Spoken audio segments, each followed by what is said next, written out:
Hello everyone, myself Preeti. Welcome to the channel unique knowledge sources. Student, आज हम पढ़ने वाले हैं क्लास 8 साइंस का चैप्टर नंबर 12 जो है हमारा how nature works in harmony. तो नेचर कैसे साथ मिलकर काम करता है, हम इसके बारे में इस चैप्टर में पढ़ने वाले हैं। और ये नेचर है क्या, ये नेचर हम ह्यूमन हैं, ये एनिमल्स जैसे एलिफेंट दिए हुए, टाइनी इंसेक्ट्स हैं, जो भी हमारे एटमॉस्फेयर में, हमारे इन्वायरमेंट में, हमारे यूनिवर्स में जो भी रहने वाले लिविंग क्रिएचर्स हैं जिसको हमने नहीं बनाया, जो मैन मेड नहीं है, जो मैन मेड नहीं है वो नेचुरली हैं। ठीक है, चाहे वो लिविंग है चाहे नॉन लिविंग है। जैसे कि आपने देखा कि हमारा रॉक है, सॉइल है, ये सारे क्या है, नॉन लिविंग है, लेकिन इनका पार्टिसिपेशन है हमारे थ्राइव में, हमारे ग्रो में, हमारे सर्वाइवल में। ठीक है, तो ये सारी चीज़ें जो नेचर के थ्रू हमें मिली हुई हैं वो मैन मेड नहीं है, उसे आर्टिफिशियली नहीं बनाया गया है। वो कैसे वर्क करते हैं, काम करते हैं विथ हार्मनी, एक साथ मिलजुल के, इंटर रिलेशनशिप के साथ, वो हम इस चैप्टर में पढ़ने वाले हैं। तो आइए स्टार्ट करते हैं, पढ़ते हैं अपना ये चैप्टर। हमारे चैप्टर में दिया गया है in several parts of India, India के बहुत सारे पार्ट्स में, particularly in states like Orissa, Jharkhand, West Bengal, Assam, Chhattisgarh, elephants often enters farms and village.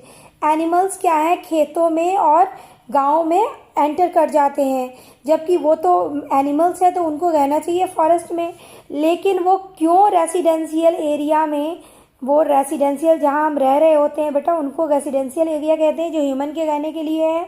तो वो फॉरेस्ट से क्यों रेसिडेंशियल एरिया में मूव कर जाते हैं, उसका बहुत सारे रीज़न हो सकता है। या फिर उनके पास फूड की कमी हो गई हो, वेजिटेशन की कमी हो गई हो क्योंकि फॉरेस्ट की कटाई हो रही है, या फिर वाटर पॉन्ड जो भी हैं वो सूख गए हो, वाटर बॉडीज, तो उनको वाटर नहीं मिल रहा हो, या फिर उनको किसी चीज़ से खतरा हो, जैसे कि हम इंसानों से ही खतरा हो सकता है क्योंकि क्या है, इंसान जो है उनका शिकार कर रहे हो या फिर उनको ट्रैप कर रहे हो अपने काम के लिए, अपने यूज़ के लिए। तो इस कारण से भी वो क्या करते हैं, अपने एलिफेंट्स या फिर कोई और अदर एनिमल्स जो भी हैं वो फार्म्स और विलेज में अपने फूड की खोज में या सेफ्टी के शेल्टर की खोज में क्या होते हैं, वो फॉरेस्ट से वो फार्म्स या विलेज की तरफ मूव हो जाते हैं। उनको भी ऐसा मन नहीं है कि वो फॉरेस्ट छोड़ के विलेज या फार्म में हम इंसानों के बीच आए, लेकिन वो उनकी मजबूरी है। ठीक है, तो ये एरिया जिनमें फॉरेस्ट ज़्यादा है, जैसे कि झारखंड है, वेस्ट बंगाल है, असम है, छत्तीसगढ़ है, उड़ीसा है, ऐसे स्टेट्स में ये देखने को मिलते हैं।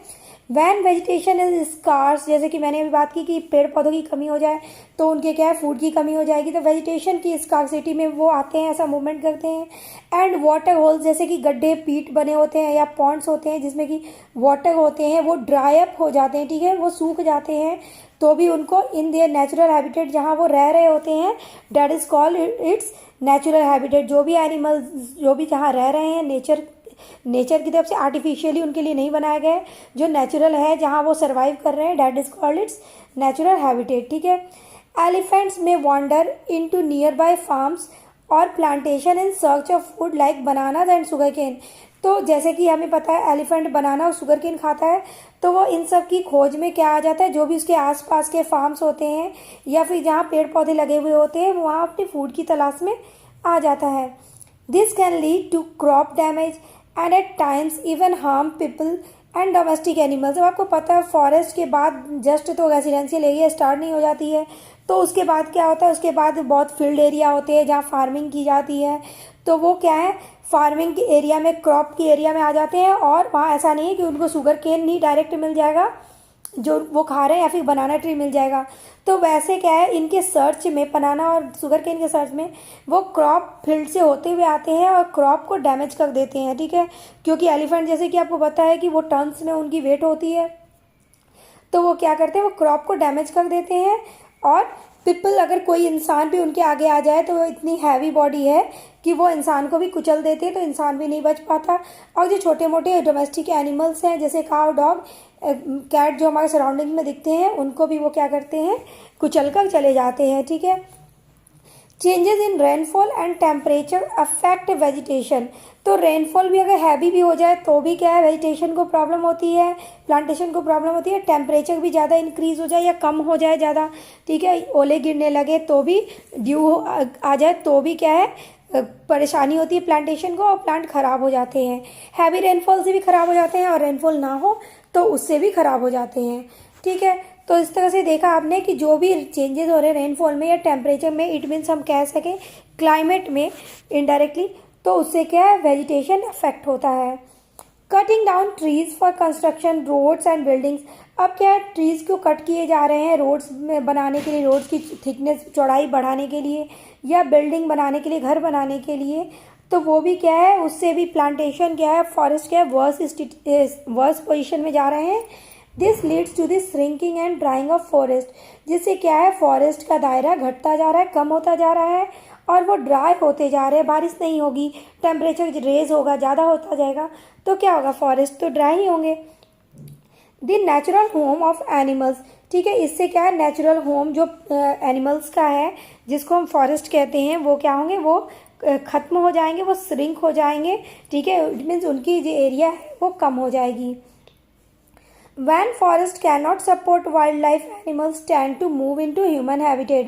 जब फॉरेस्ट सपोर्ट नहीं करता है प्लांट वाइल्ड लाइफ को रहने के लिए, मीन्स एनिमल को रहने के लिए, तो वो क्या करते हैं, वो ह्यूमन की हैबिटेट की तरफ, मीन्स हमारे रेजिडेंशियल एरिया में, टाउन सिटी एरिया में वो मूव करने लग जाते हैं, क्योंकि उनको तो अब सर्वाइवल के लिए शेल्टर और फूड चाहिए। तो वो जानते हैं कि हाँ ह्यूमन्स के पास तो उन्हें मिल ही जाएगा, तो इसलिए वो ह्यूमन की तरफ मूव करने लग जाते हैं। ठीक है, या फिर उनकी खुद की जगह की कमी हो जाती है, तो जाहिर है कि अगर आप उनको जगह नहीं दोगे तो वो सिटी एरिया में ही, जो फॉरेस्ट से लगे हुए नियर बाय जो भी सिटी एरिया होंगे उसकी तरफ वो मूव करेंगे और वहाँ पे लोगों को परेशानी होगी।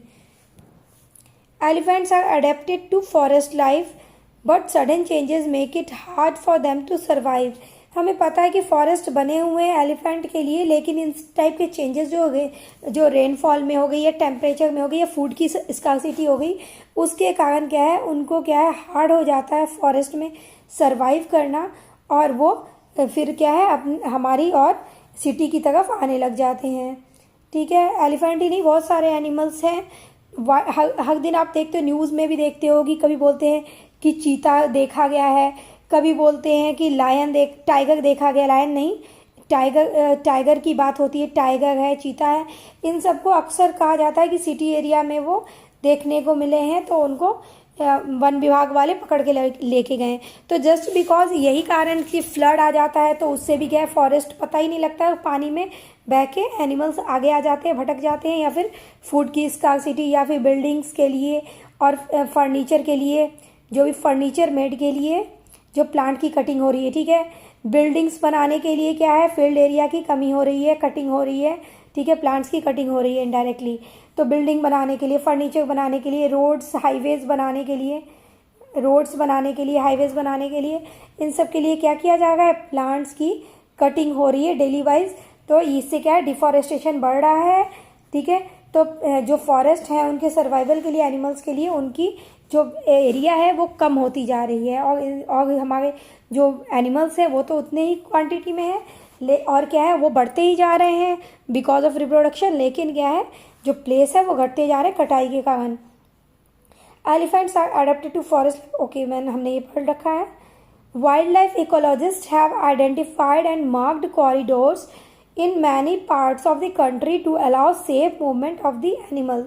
तो अब इकोलॉजिस्ट है कौन, तो इकोलॉजिस्ट वो हैं बेटा जो स्टडी करते हैं एनिमल के बारे में और नेचर के बारे में, कि वो कैसे ऑर्गेनिज्म जो हैं, ऑर्गेनिज्म जो भी लिविंग ऑर्गेनिज्म हैं, वो हमारे इन्वायरमेंट में किस तरह से एक दूसरे के साथ रिलेशन बनाकर और इंट्रैक्शन के साथ रहते हैं। ठीक है, इंट्रैक्शन के साथ रहते हैं, उन्हें किन चीज़ों की ज़रूरत है, उन्हें किसके साथ रहने की ज़रूरत है, उनकी नीड क्या क्या है, इन पर ये इकोलॉजिस्ट क्या है स्टडी करते हैं और उनके लिए वो चीज़ें प्रोवाइड करवाते हैं।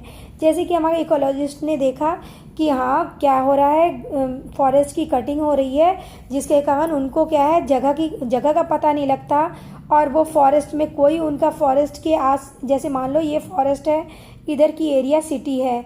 ठीक है, सिटी एरिया है, तो यहाँ फॉरेस्ट की कटाई हो रही है, तो उन्हें पता नहीं लगता, फॉरेस्ट की कटाई होती जाती है तो उनका दायरा कम होता जाता है और वो इधर सिटी की तरफ एनिमल्स मूव कर जाते हैं, उन्हें पता ही नहीं लगता कि उनका कहाँ फॉरेस्ट ख़त्म हो रहा है और कहाँ इंसानों की रहने की जगह जो हमारी सिटी है या विलेज है वो स्टार्ट हो जा रहे हैं। तो इसके लिए हमारे इकोलॉजिस्ट ने क्या किया, कॉरिडोर्स फॉरेस्ट के थ्रू, कैसे फॉरेस्ट मान लो इतने प्लेस में है तो वो कैसे अंदर ही अंदर कॉरिडोर मीन्स नैरो वेज बनाए हैं उन्होंने, लॉन्ग नैरो वेज, जिससे होकर एनिमल्स जो हैं अपने फॉरेस्ट में, जैसे कि मान लो ये एरिया फॉरेस्ट का है तो ये फॉरेस्ट में ही मूव कर सके, फॉरेस्ट के पास होकर ये सिटी में ना जा सके। ठीक है, तो उन्होंने अंदर ही अंदर होकर कॉरिडोर्स बनाए, जैसे कि ये जो एरिया है, ये जो पतला सकड़ा सा रास्ता बनाया गया है जिससे एनिमल्स अपनी जगह जा सके, अपनी प्लेस में ही रह सके, इसको कॉरिडोर्स का नाम दिया गया है।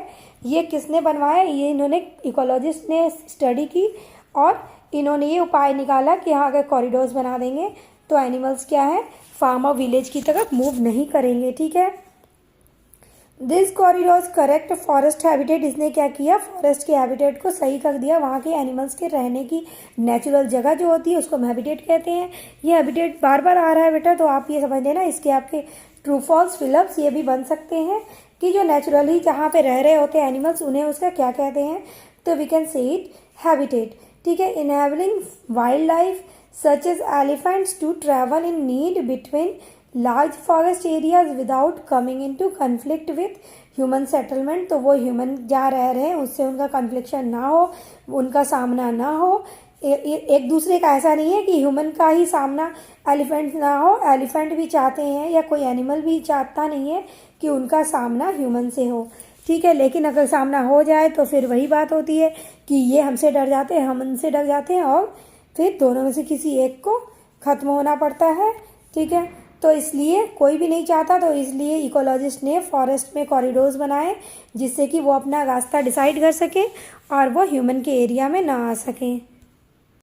This chain of events shows how closely nature elements are connected, तो ये सारे इवेंट्स बता रहे हैं कि कैसे नेचर एक दूसरे से क्लोजली कनेक्टेड है, जो भी नेचर में रहने वाले एलिमेंट्स हैं।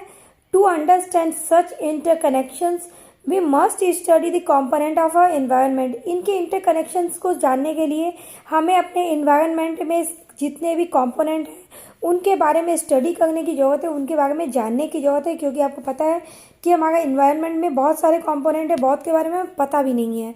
ठीक है, how do we experience and interpret our surroundings, आप कैसे अपने सराउंडिंग्स को एक्सपीरियंस करोगे और उसके बारे में एक्सप्लेन कर पाओगे, तो जस्ट बिकॉज हम पढ़ाई करेंगे, हम पढ़ेंगे चैप्टर्स को, तभी आप इंटरप्रेट कर पाओगे, है ना, और उसको एक्सपीरियंस कर पाओगे कि आपके सराउंडिंग्स में क्या चल रहा है और क्या क्या ऑर्गेनिज्म हैं और कौन कौन से क्रिएचर्स हैं। ठीक है, you have learn in curiosity, grade 6 curiosity book जो है उसमें हमने पढ़ा हुआ है chapter diversity in the living world में कि कितने वैरायटी के लिविंग ऑर्गेनिज्म हमारे वर्ल्ड में रहते हैं, यूनिवर्स में रहते हैं। That different habitats have different kinds of plants and animals, हमारे हैबिटेट में different kinds of plants and animals हैं। बेटा ये सारे चैप्टर्स जो हैं बहुत लंबे लंबे हैं, इसलिए आपके एग्ज़ाम से पहले इनके मैं आपको वन शॉट वीडियो दे दूँगी जिसमें हम उसकी समरी पढ़ेंगे। ठीक है, समराइज़ करके हम उसको क्या करेंगे, रिवाइज़ कर लेंगे। ठीक है, जिससे आपको ये पूरे चैप्टर्स के वीडियो देखने ना पड़ेंगे, लेकिन हाँ अभी आप सारा समझ लो ताकि आपको तभी रिवीजन करने में आसानी हो। ठीक है, a habitat is simply place where an organism lives. ठीक है, हैबिटेट क्या है, तो सिंपल प्लेस है जहाँ की ऑर्गेनिज्म रहते हैं नेचुरली। ठीक है, जो उनके एनवायरनमेंट में ही है।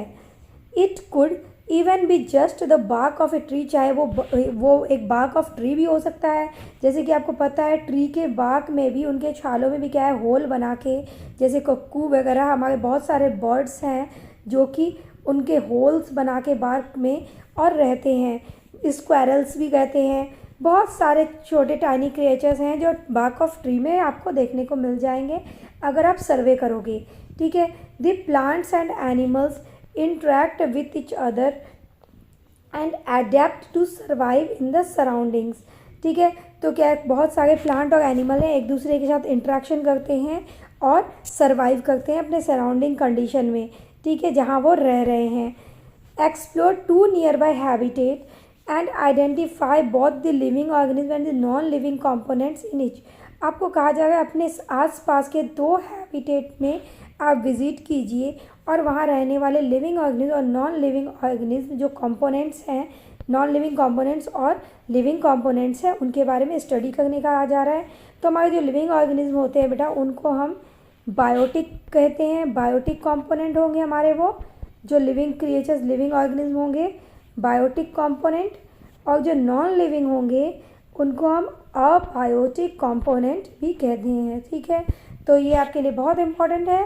इसके फिलअप्स और ट्रू फॉल्स हो सकते हैं, आ सकते हैं, तो आप इसको मिस मत कीजिएगा, आप नोट डाउन कर लीजिएगा। ठीक है, एक्टिविटी 12.1 तो हमारे लिए एक एक्टिविटी लाया गया है जिससे हम एक्सप्लोर करेंगे और इसको बेहतर तरीके से समझ पाएंगे।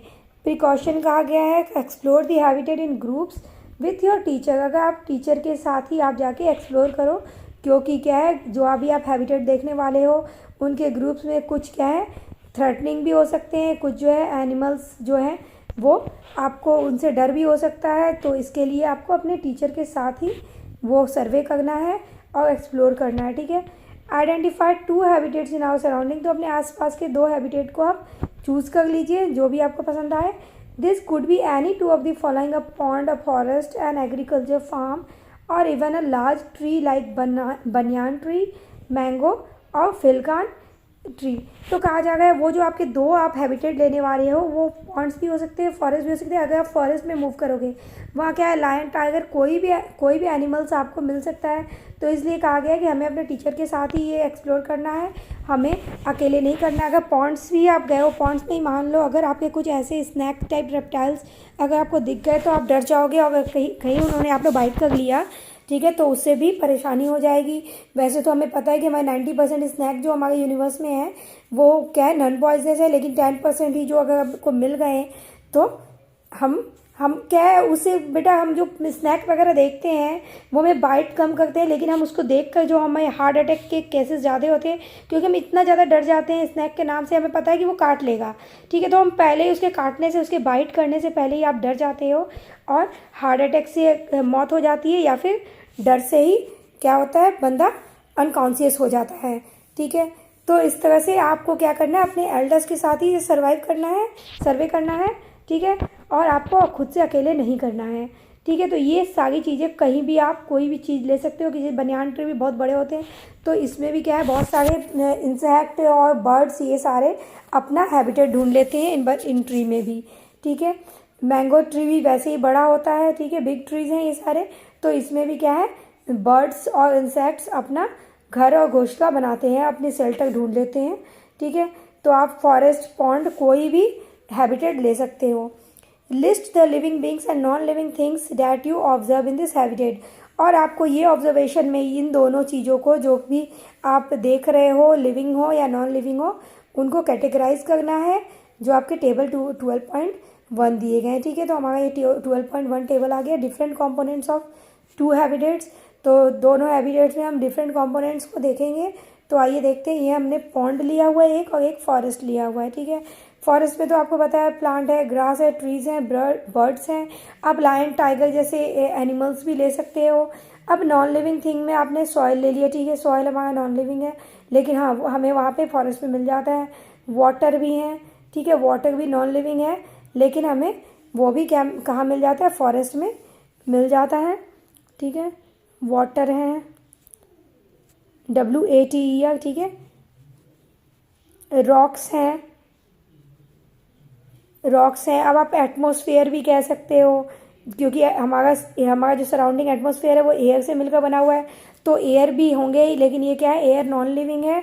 ठीक है, तो ये सारी चीज़ें आप देख सकते हो, हमारा सॉइल, वाटर, रॉक्स, एयर, ये सारी नॉन लिविंग है जो हमें फॉरेस्ट में मिलती हैं।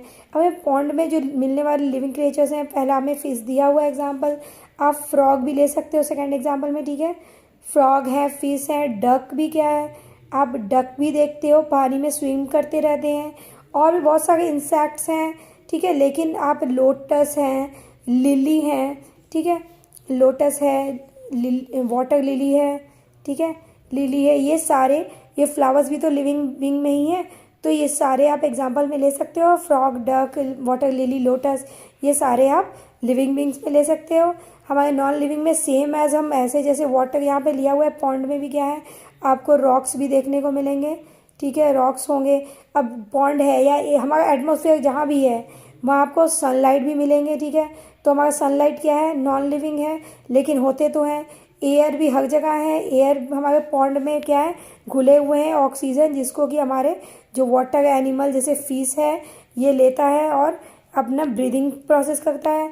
तो ये सारे क्या है आपको, आप एयर हो गया, वाटर हो गया, सॉइल, रॉक्स, ये सारे क्या है। और क्लाइमेट भी आप ऐड कर सकते हो इसमें, ठीक है। क्लाइमेट तो हमारे सराउंडिंग में है ही, जो कि नॉन लिविंग है, लेकिन है जिसके बगैर हम लिविंग नहीं रह सकते, क्योंकि ये बहुत सारे गैसों से मिलकर बना हुआ है, जिसमें ऑक्सीजन भी एक है जो कि हमारे लिए बहुत ज़रूरी है सर्वाइवल के लिए। तो इस तरह से हमने ये टेबल देख लिया है। यहाँ देखिए आपके डक भी दिए गए हैं, लोटस भी दिया गया है, लिली भी है, ठीक है। तो ये हम सारे हम यहाँ पे फ्लावर्स वगैरह देख सकते हैं। यहाँ देखिए टर्टल भी है, ठीक है, टर्टल भी आप ऐड कर सकते हो। तो इस टाइप से ये टर्टल के एग्स भी यहाँ दिखाए गए हैं, ठीक है। तो यहाँ आप बहुत सारे लिविंग क्रिएचर्स देखिए, यहाँ आपको टेडपोल दिख रहे हैं या फिर फिश भी हो सकते हैं। ये हमारे सारे पॉन्ड्स में, पॉन्ड के हैबिटेट में दिए गए हैं। यहाँ आपको दिखाया जा रहा है, यहाँ बर्ड है जो इस पर ये प्लांट के बार्क ऑफ ट्री पे या फिर स्टेम पे, ये ब्रांचेस पे बैठा हुआ है। फॉक्स भी है जो इसके नीचे है, सल्टर पे है। यहाँ आपको डियर दिख रहा है, ठीक है। तो इस तरह से आप देख सकते हैं कि बहुत सारी इंसेक्ट्स, बर्ड्स वगैरह हैं, जो कि जैसे आप देख सकते हो यहाँ मशरूम भी है जो कि इन्हीं प्लांट के बार्क ऑफ ट्री पे आया हुआ है। यहाँ भी आप देख सकते हैं ये भी मशरूम्स ही हैं। तो ये सारे क्रिएचर्स देख रहे हो आप, जो कि लिविंग हैं, और ये यहाँ पे अपना सल्टर ढूंढ रहे हैं पॉन्ड्स में और ट्री में। What common characteristic do you observe in the to habitats. तो आपने इन दोनों हैबिटेट्स में, जो हमने पॉन्ड देखा और हमने फॉरेस्ट देखा, इन सब में आपने क्या कैरेक्टरिस्टिक सेम पाए, ठीक है। What two characteristic do you observe in the two habitat in activity 12.1। आपने इन दोनों में क्या एक्टिविटी कैरेक्टरिस्टिक्स पाए। तो हमने देखे कि इनमें लिविंग क्रिएचर्स रह रहे हैं और नॉन लिविंग भी हैं, दोनों हैं, ठीक है। दोनों कंपोनेंट हैं, बायोटिक भी और अबायोटिक भी। The similarities are that both habitats have living beings as well as non living things, कि वहाँ लिविंग भी थे और नॉन लिविंग भी थे। However, all types of living beings are different and the non-living things are also vary. The living beings you have recorded in table 12.1 में जो हमने रिकॉर्ड किए लिविंग बींग है, उसमें नॉन लिविंग भी हैं और वो एक दूसरे से वैरी भी करते हैं, डिफरेंट भी हैं, ठीक है। The living beings you have recorded in table 12.1 are termed as the biotic component and the non-living things as the abiotic component. जैसा कि हमने पहले डिस्कस कर लिया, जो भी लिविंग ऑर्गेनिज्म है जो वो हमारे बायोटिक कंपोनेंट में आएंगे और जो नॉन लिविंग है वो अबायोटिक कंपोनेंट में आएंगे, ठीक है। Have you wondered why in some organism live on land while other live in water. तो कुछ ऑर्गेनिज्म क्या है, वाटर में रहते हैं, कुछ लैंड में रहते हैं। अब जो गिल्स जिनके पास है बेटा ब्रीदिंग के लिए, जैसे कि हमारे फिश हैं, फिश के पास क्या है, गिल्स है, तो वो वाटर से ऊपर सरवाइव नहीं कर सकते, वो वाटर में ही रहेंगे, क्योंकि वाटर में घुले हुए ऑक्सीजन को वो क्या करेंगे, इनटेक करेंगे in the process of breathing, ठीक है। जबकि हमारे पास जिनके पास लंग्स है, ठीक है, वो हम लैंड पे करते हैं, क्योंकि हम डायरेक्टली ऑक्सीजन को इनटेक कर सकते हैं। अब जैसे आप लाइफ साइकिल्स देखोगे आप फ्रॉग के ही, तो आप उसमें देखोगे कि वो स्टार्टिंग में टैडपोल भी होते हैं जब वो वाटर में सर्वाइव करते हैं, क्योंकि उनमें लंग्स डेवलप नहीं हुआ होगा था, उनमें गिल्स होती है, तो वो वाटर में रहते हैं, उनके पास लंग्स और गिल्स जब दोनों आ जाते हैं तो वो लैंड और वाटर दोनों में सर्वाइव करने के लिए वो एबल हो जाते हैं, तो वो फिर दोनों में सर्वाइव करते हैं। तो इस तरह से हमने देख लिया कि क्यों डिफरेंस है। तो हमें क्या है, ब्रीदिंग के लिए जिनके पास गिल्स हैं तो उनको वाटर में ही रहना पड़ेगा, और जिनके पास गिल्स और लंग्स दोनों हैं वो वाटर लैंड दोनों में रहेंगे, और जिनके पास सिर्फ लंग्स है, जैसे कि हम ह्यूमन आते हैं जिस कैटेगरी में, या फिर एनिमल्स और इंसेक्ट्स हैं, तो वो क्या करेंगे, वो भी लैंड पे ही रहेंगे, ठीक है। Every organism need specific conditions to survive. तो सारे ऑर्गेनिज्म को क्या है, स्पेसिफिक कंडीशन चाहिए होते हैं सर्वाइव करने के लिए। From this activity you can see that different habitats offer different living condition. और सारे हैबिटेट्स में क्या है, ऐसा नहीं है कि सेम टाइप के कंडीशंस होंगे, डिफरेंट कंडीशन होंगे। आप अपने ही यहीं पे देख लो, हम जहाँ जिस स्टेट में रह रहे हैं, तो आप पंजाब में अगर रह रहे हो तो आप देखोगे कि यहाँ पे सर्दी भी काफ़ी पड़ती है और गर्मी भी ज़्यादा पड़ती है। जबकि आप शिमला में चले जाओ तो शिमला का क्लाइमेट कैसा है, ये ऑलवेज़ कोल्ड ही रहता है। यहाँ हॉटनेस का कोई चारा नहीं है, यहाँ गर्म सीज़न नहीं होती, यहाँ कोल्ड ही सीज़न होता है। ये बात अलग है कि हाँ, आप अगर सन में जाओ तो अगर सनलाइट अच्छी है तो आपको वहाँ पे अच्छा फील होगा, वार्म फील होगा। लेकिन क्या है, वहाँ की क्लाइमेट क्या है, कोल्ड है। अब राजस्थान में आप देख लो, राजस्थान का ही क्लाइमेट है, तो वो क्या है, रात के समय क्या है, कोल्ड है वहाँ पे, और मॉर्निंग में आपको काफ़ी वहाँ वार्म सीज़न है। ठीक है, तो आप इस तरह के दोनों क्लाइमेट वहाँ पे देख सकते हो। तो इस तरह के क्या है, क्लाइमेट वेरी करते हैं। ठीक है, in activity 12.1 you listed fish as a biotic component, क्योंकि वो लिविंग ऑर्गेनिज्म है, ऑफ द पॉन्ड, पॉन्ड में रहने वाला। How do fish survive in the pond, तो सर्वाइव कैसे करता है, जैसे कि हमने गिल्स की बात कर ली है, तो गिल्स के कारण वो वाटर में घुले हुए ऑक्सीजन को, जो वाटर में एडेड ऑक्सीजन है, उसको वो इनटेक करता है, जो कि हम लिविंग ऑर्गेनिज्म के लिए क्या है, हमारे ब्रीदिंग के लिए ज़रूरी है। इवन हम एक्सेप्ट प्लांट की बात नहीं कर रहे हैं। ठीक है, a pond provides food, oxygen, shelter and space to grow. ठीक है, तो पॉन्ड क्या है, उनको फूड प्रोवाइड कराता है, ऑक्सीजन देता है, शेल्टर रहने के लिए जगह देता है, और ग्रो करने के लिए स्पेस देता है। ठीक है, condition essential for survival of organism, जो कि ऑर्गेनिज्म के सर्वाइवल के लिए ज़रूरी है, इंपॉर्टेंट है। Fish obtain the biotic needs, जो भी लिविंग नीड्स है उसकी वो पूरी होती है वहाँ पे, such as food from small plants and animals, जो कि वो स्मॉल प्लांट से और एनिमल्स से ले लेते हैं, जो कि पॉन्ड में रहने वाले हैं। एंड अबायोटिक नीड्स, और उनके जो नॉन लिविंग क्रिएचर्स कंपोनेंट्स की जो नीड्स हैं, such as oxygen from water, oxygen from water, वो ऑक्सीजन जैसे वो वाटर से ले लेते हैं, नॉन लिविंग से ले लेते हैं। वाटर हमारा क्या है, नॉन लिविंग है, लेकिन उसमें घुला हुआ ऑक्सीजन भी नॉन लिविंग है, लेकिन वो हमारे लिविंग क्रिएचर्स के लिए क्या है, उनकी ज़रूरत है। ठीक है, other living beings also inhabit the ponds, such as frogs, fresh turtle, snakes, dragonflies, mosquitoes, snails and ducks, ये सारे पॉन्ड्स में रहने वाले हैं, along with plants like algae, जिसमें कि प्लांट भी आता है, जो एल्गे है बेटा। तो एल्गे हमारा वो प्लांट है जो कि ग्रीन होता है, जो फोटोसिंथेसिस का प्रोसेस कर सकता है। ठीक है, और फोटोसिंथेसिस का प्रोसेस कर सकता है, इट मीन्स वो अपना फूड प्रिपेयर कर सकता है, इट मीन्स वो ग्रीन कलर का है। डायटम वो वाले एल्गे होते हैं जो कि सिंगल सेलर हैं। ठीक है, डक बीट्स हैं, मीन्स डक के बेबीज़ हैं, एंड लोटस हैं। तो ये सारे कहाँ हमें देखने मिलते हैं, इनकी इनहेबिट कहाँ है, ये पॉन्ड्स में रहते हैं और उसी में सर्वाइव करते होते हैं। ठीक है, they all interact with other living beings and non living things present in the places where they grow and thrive। तो जहाँ भी वो बढ़ रहे हैं, जहाँ भी वो सर्वाइव कर रहे हैं, मीन्स थ्राइव कर रहे हैं, जहाँ उनका पालन पोषण हो रहा है, वो क्या है, वहाँ लिविंग बींग और नॉन लिविंग थिंग्स क्या है, एक दूसरे के साथ इंटरेक्ट होकर रहते हैं, क्योंकि उनको उनकी ज़रूरत है। जैसे कि आपने देखा, नॉन लिविंग के एग्जांपल हमारे ऑक्सीजन है, वाटर है। तो ये क्या है, ये सारे वाटर और लिविंग थिंग क्या है, वाटर और ऑक्सीजन क्या है, ये हमारे लिविंग के जो लिविंग ऑर्गेनिज्म है हम उनकी नीड है सबसे बड़ी। तो ये दोनों क्या है, एक दूसरे के साथ इंटरेक्ट करके रहते हैं, तभी हमारा सर्वाइवल आसान है, हमारी थ्राइव, हमारे ग्रो के लिए ये बहुत ज़रूरी है, इसके बिना नहीं होना है। ठीक है, each habitat has its own biotic components and physical condition, हर एक हैबिटेट का अपना बायोटिक कंपोनेंट्स भी है, मीन्स वहाँ के रहने वाले लिविंग ऑर्गेनिज्म है, और फिजिकल कंडीशन भी है, means air, sunlight, water, temperature जिसमें वो रहते हैं, और सॉयल, ये सारे उनके फिजिकल कंडीशंस हैं।